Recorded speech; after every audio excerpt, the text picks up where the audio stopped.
KP के class 10th chapter name variations और इसकी रिव्यू एक्सरसाइज नंबर 3 को हम सॉल्व करेंगे, जिसका क्वेश्चन नंबर 2 है कि find the constant of variation when s is directly proportional to t square and t is equal to 10 when s is equal to 5। तो देखिए इसका सोल्यूशन हम स्टार्ट करते हैं। सबसे पहले हम ये बात करेंगे कि इसमें जो रिलेशनशिप है दोनों क्वांटिटीज़ का वो डायरेक्ट वेरिएशन का, जैसे बताया गया है कि s एंड t स्क्वायर जो है वो डायरेक्टली वेरी कर रहे हैं। अब जब हम इनमें कांस्टेंट ऑफ प्रोपोर्शनैलिटी लाएंगे तो s इज इक्वल टू हो जाएगा k times T square. Basically इस क्वेश्चन में हमें k फाइंड करना है, तो हम पहले जो है जो राइट साइड है उसको लेफ्ट साइड पे लिख देंगे, यानी k टाइम्स टी स्क्वायर जो है वो इक्वल टू s आ जाएगा। और फिर t जो है टी स्क्वायर से हम डिवाइड कर देंगे दोनों तरफ, तो k जो है इक्वल हो जाएगा s divided by T square के। ठीक है, अब इसमें हम वैल्यूज पुट कर लेते हैं जो हमें इस क्वेश्चन के अकॉर्डिंगली गिवन है कि t जो है वो 10 है और जो s है वो कितना है जी 5 है। तो वो हम इसमें पुट कर लेते हैं इस फार्मूला में या इस रिलेशन में। तो k इज इक्वल टू आ जाएगा s की जगह 5 ओवर t की जगह 10 और इसका स्क्वायर। तो देखें ये अगर स्क्वायर को अगर हम ओपन करते हैं, पहले हम स्क्वायर ओपन करेंगे, अभी कैंसिल नहीं कर सकते। 10 का स्क्वायर होता है 100। ठीक है, अब 5 के टेबल से 100 को कैंसिल किया जाएगा, तो 5 1s आर 5 एंड 5 20 टाइम होता है 100। तो आपको के का जो आंसर मिलेगा या वैल्यू मिलेगी वो 1/20 मिल जाएगी। ठीक है, तो ये इसी के से जो है कांस्टेंट ऑफ प्रोपोर्शनैलिटी जो है वो या कांस्टेंट ऑफ वेरिएशन जो है वो हम यहाँ पर जो k है वो फाइंड आउट कर सकते हैं। नेक्स्ट प्रॉब्लम है जिसमें लिखा गया है कि y is inversely proportional to x square if y equal to 4 when x equal to 3 find the value of x when y equal to 9। तो सोल्यूशन स्टार्ट करते हैं। देखें इसमें जो y और x स्क्वायर में रिलेशनशिप है वो है इनवर्स वेरिएशन का। ठीक है, तो ये तो हमने यहाँ पर लिख लिया। अब हमने इस वेरिएशन के साइन को अगर हमने हटाना है तो हम यहाँ पर कांस्टेंट ऑफ वेरिएशन को इंट्रोड्यूस कराएंगे जो कि k है, वो 1 से मल्टीप्लाई होकर k हो जाएगा ओवर एक्स स्क्वायर। ठीक है, अब हम सबसे पहले k की वैल्यू फाइंड करेंगे, जिसके लिए हमें जो इन्फॉर्मेशन बताई गई है वो ये है कि y जो है वो 4 होगा जब x जो है वो कितना होगा 3। ठीक है, तो वो हम इसमें पुट कर लेते हैं, यानी y की जगह 4 और x की जगह 3। ठीक है, इसको सिंप्लीफाई करते हैं। 3 का स्क्वायर होता है 9, तो 9 इधर आ जाएगा। 9 4 से जब मल्टीप्लाई होगा तो k जो है इक्वल टू 4 मल्टीप्लाई बाय 9 हो जाएगा, जो कि बनता है 36।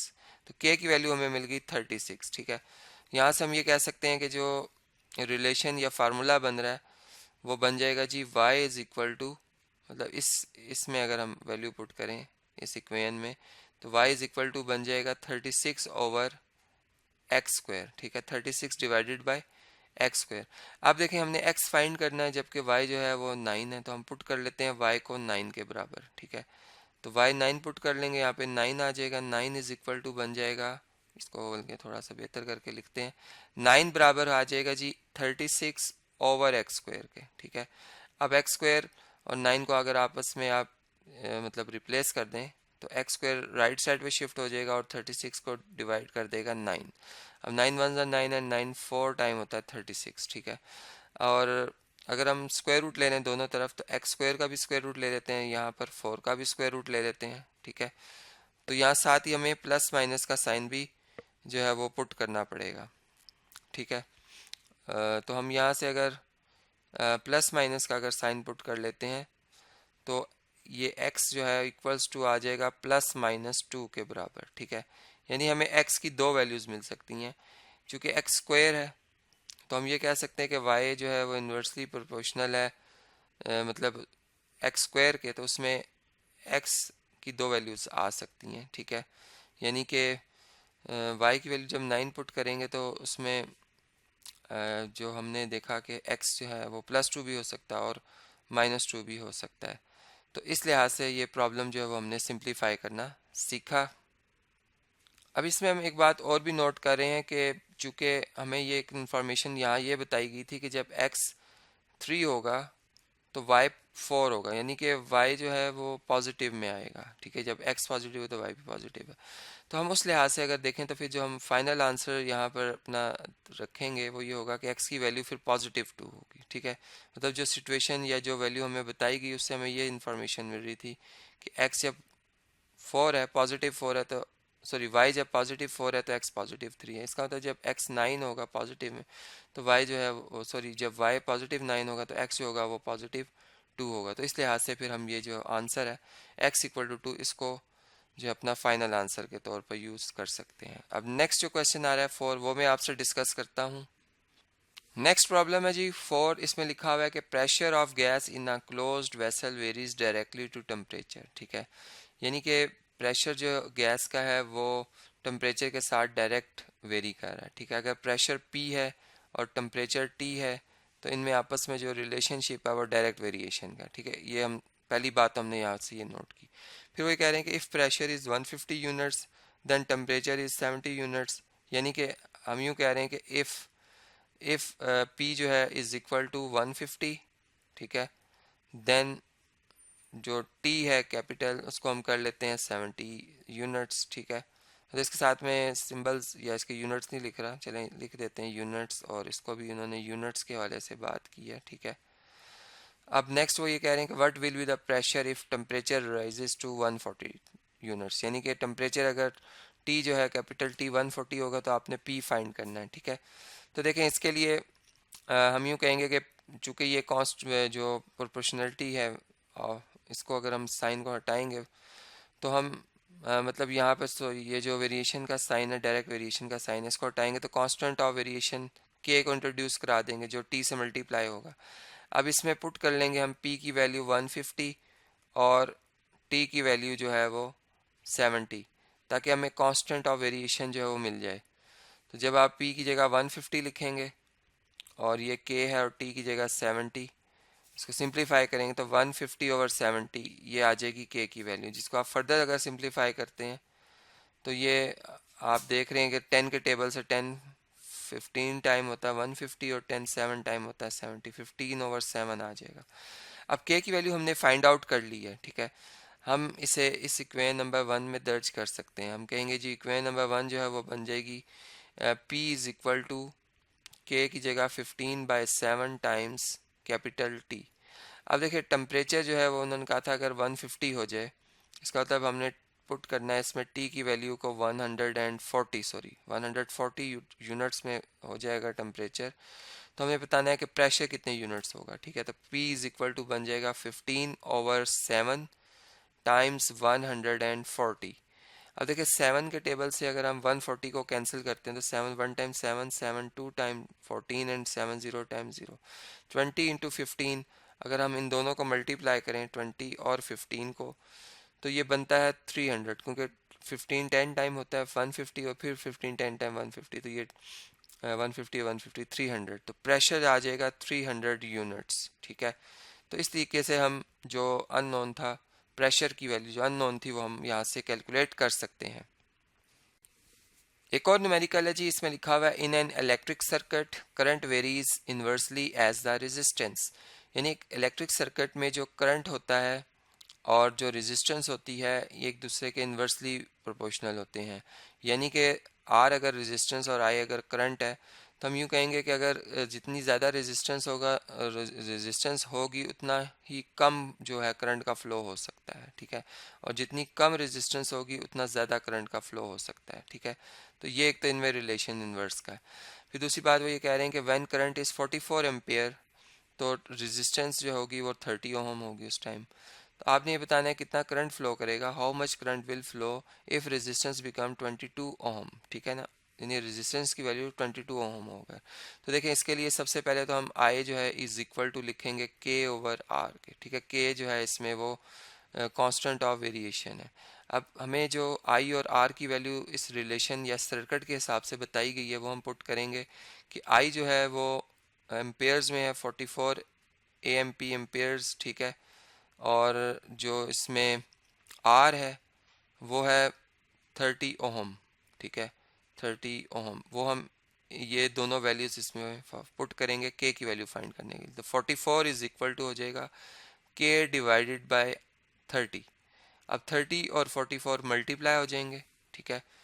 यहाँ पे हम इनकी कैलकुलेशन देख लेंगे कि 44 को अगर हम 30 से मल्टीप्लाई करें तो क्या जवाब आता है। ये मैं अभी आपसे स्क्रीन पर शेयर कर देता हूँ जी। तो ये आता है आंसर 1320।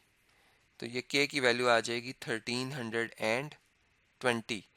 तो देयरफॉर हम ये कह सकते हैं कि जो ये इक्वेशन है 1, ये बन जाएगी, इसको हम यूँ लिख सकते हैं, इक्वेशन शॉर्ट फॉर्म है, डॉट लगाए बिना के, बिकम्स इक्वेशन की शॉर्ट फॉर्म है, तो ये बन जाएगी I is equal to 1320 over R। ठीक है। अब रेजिस्टेंस जो है उन्होंने कहा था अगर 22 हो तो हम इसमें पुट करेंगे रेजिस्टेंस कैपिटल R की वैल्यू 22 ओहम। ठीक है। तो हम चेक करते हैं कि I जो करंट है कितने एम्पेयर फ्लो कर सकेगा। तो 1320 को हम डिवाइड करेंगे 22 के साथ। ठीक है। कैलकुलेटर पे इसकी कैलकुलेशन करते हैं, इसी नंबर को हमने डिवाइड करना है अब 22 के साथ। ठीक है। 22 के साथ तो ये कितना आंसर आता है 60। तो इसका मतलब कि उस टाइम जो करंट होगा वो कितने एम्पेयर पास कर रहा होगा 60 एम्पेयर्स, यानी कि आपने रेजिस्टेंस कम की है। ठीक है। तो जिसकी वजह से करंट अब ज़्यादा फ्लो हो गया। ठीक है। पहले रेजिस्टेंस 30 ओम थी, ज़्यादा थी। तो इसी के साथ हमने ये प्रॉब्लम जो है वो सॉल्व करना सीखा। अब नेक्स्ट जो प्रॉब्लम है वो मैं आपसे डिस्कस करता हूँ। नेक्स्ट क्वेश्चन है जी 6। इसमें लिखा हुआ है कि if A varies jointly as B and the square root of C. ठीक है। यानी कि ज्वाइंट वेरिएशन से रिलेटेड क्वेश्चन है कि ए में और बी में तो डायरेक्ट वेरिएशन है, लेकिन और सी के साथ भी इनका डायरेक्ट वेरिएशन है, लेकिन सी का आपने लेना है स्क्वायर रूट ऑफ सी के साथ इसका डायरेक्ट वेरिएशन है। ठीक है। ये एक बात हमें समझ में आई। अब आगे उन्होंने ये कहा है कि आपने देखा ये कि इस क्वेश्चन में कि ए जो है 21 होगा जब बी 5 और सी 36 होता है। यानी के फाइंड करने के लिए जो कि कांस्टेंट ऑफ वेरिएशन है, जब हम के इंट्रोड्यूस कराएंगे तो ए इज इक्वल टू के टाइम्स बी अंडर रूट सी बन जाएगा। उसको फाइंड करने के लिए उन्होंने हमें ए बी और सी की वैल्यू दी हैं। और क्वेश्चन आखिर में जो हमें फाइंड करना है वो ये है कि ए फाइंड करना है when b is 9 and c is 225। ठीक है। तो अब हम इसमें पुट करते हैं सबसे पहले तो ए की वैल्यू जो उन्होंने 21 बताई हुई है, बी की वैल्यू जो कि 5 बताई हुई है, और सी की वैल्यू जो कि उन्होंने 36 बताई है। तो वो अगर हम इसमें पुट करते हैं तो 21 इज इक्वल टू के, बी की जगह 5 और सी जो अंडर रूट के अंदर है उसको अंडर रूट 36 हम लिख देंगे। अब 21 एज इट इज़ के इंटू 5 इंटू 6 आ जाएगा। 36 का अब आप अंडर रूट लेंगे तो 6 आता है। ठीक है। अब 21 और 5 और 6 जो है वो दोनों इधर आकर डिवाइड हो जाएंगे, 21 को डिवाइड करेंगे। ठीक है। अब देखें 3 के टेबल से 3 7 टाइम होता है 21 एंड 3 2 टाइम होता है 6।